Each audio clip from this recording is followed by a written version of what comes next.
আসসালামু আলাইকুম প্রিয় আর্জেন্টিনা ফুটবল ফ্যান্স। বিশ্বকাপ রাউন্ড অফ 16-এ অস্ট্রেলিয়ার বিপক্ষে জয়লাভ করে সামনে আরেকটি কঠিন পরীক্ষা দিতে হবে ডাচদের বিপক্ষে। নেদারল্যান্ড এমন একটি দল যারা ডিফেন্সিভ খেলে, নিজেদের পায়ে বল রেখে থাকে। লিওনেল মেসি নিজেই বলেছেন ম্যাচ পরবর্তী সংবাদ সম্মেলনে, এখন পর্যন্ত ওয়ার্ল্ড কাপে সবচেয়ে কঠিন প্রতিপক্ষ বিপক্ষে খেলতে যাচ্ছে সেমিফাইনালে ওঠার লক্ষ্যে। এবং স্কটল্যান্ডের সংবাদ সম্মেলনে বলেই দিয়েছে, আমার সবচেয়ে খারাপ লাগছে একটি দল বাদ পড়তে পারে, আর সেটি হবে নেদারল্যান্ড। আমরা কিন্তু সেমিফাইনালে খেলব। আর্জেন্টিনা এই ম্যাচ জিততে হলে ডিফেন্সিভ ধরে রেখে ব্যাক টু ব্যাক আক্রমণ করতে হবে, প্রচুর পরিমাণ পরিশ্রম করতে হবে। কারণ আর্জেন্টিনা সাধারণত নিজেদের পায়ে বল রেখে গুটি গুটি পাসিংয়ে আক্রমণে যায়।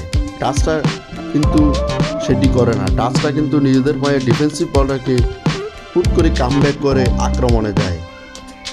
কিন্তু ডাচরা মেসিকে কিন্তু সেই সুযোগ দেবে না যে মেসিকে বল পায়ে রেখে গোল করার জন্য অন্য প্লেয়ারকে বল দেবে। ডাচরা চাইবে মেসিকে মার্ক করে রেখে ডিফেন্সের ভিতরে যাতে করে না ঢুকতে পারে। মেসি যদি ডিফেন্সের ভিতরে ঢুকে তাহলে গোল হওয়ার সম্ভাবনা বেশি থাকে। তো ডাচরা চাইবে মেসিকে মার করে ডিবক্সের বাইরে আটকে রাখতে। সেক্ষেত্রে আর্জেন্টিনার Julian Alvarez, Angelo Di Maria, Lautaro মার্টিনেজকে এই দায়িত্বটা নিতে হবে জয়ের জন্য। অবশ্যই আর্জেন্টিনা বনাম নেদারল্যান্ডের পরিসংখ্যানটা একটু দেখে আসি চলুন। নেদারল্যান্ড এবং আর্জেন্টিনা এ পর্যন্ত 9 বার মুখোমুখি হয়েছিল। 9 বারের মধ্যে নেদারল্যান্ড জয়লাভ করেছিল 4টিতে, আর্জেন্টিনা জয়লাভ করেছিল 3টিতে, ড্র হয়েছে 2টি।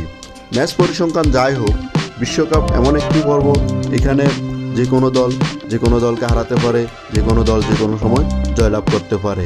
অবশ্যই সাম্প্রতিক সময়ে আর্জেন্টিনা কিন্তু খুবই ভালো খেলতেছে এবং তারা টানা 34 ম্যাচ জয়লাভ করার পর ওয়ার্ল্ড কাপের 5 রাউন্ডে সৌদি আরবের বিপক্ষে হেরেছিল, কিন্তু এরপর দ্রুত কামব্যাক করেছে। আশা করি খেলাটি ভালো লাগবে সবার।